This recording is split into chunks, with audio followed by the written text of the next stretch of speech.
Road ప్రమాదంలో విద్యార్థిని సాయిప్రియ మరణంతో నిజాంపేట మండలంలోని ప్రభుత్వ, ప్రైవేటు విద్యా సంస్థలు శనివారం బంద్ నిర్వహించారు.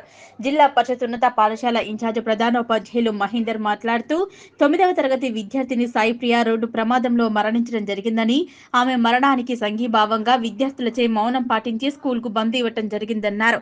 సాయిప్రియ ఆత్మశాంతికి చేకూరాలని వారి కుటుంబ సభ్యులకు ప్రగాఢ సానుభూతి తెలిపారు. ఈ కార్యక్రమంలో ఉపాధ్యాయులు రవీందర్, అలీ, అరుణ, శ్రీకాంత్ గౌడ్, రాజేందర్, అజిత్, ప్రమీల, గ్రామ యువకులు పంజాబాబు, నవీన్, వడ్ల నాగరాజు, టంకరి ప్రశాంత్, కొమ్మట ప్రశాంత్, పవన్, గడ్డం రాజు తదితరులు పాల్గొన్నారు.